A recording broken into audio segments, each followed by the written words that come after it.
Scan now. Meet Sovi, your new AI study buddy.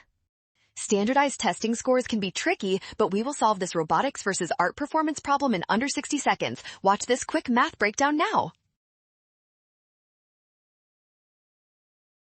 First, find the robotics z-score by subtracting the mean from the score and dividing by the standard deviation. This simple calculation gives us a result of approximately 0.99.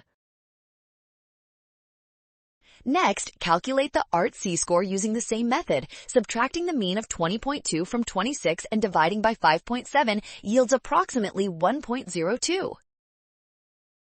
Finally, compare the two values to finish. Since 1.02 is clearly greater than 0.99, the art performance is higher. That makes option D correct. Smart move. Scan the code. You can learn better with Sovi. Don't mix raw scores. Always apply the z-score rule because higher z-scores are best.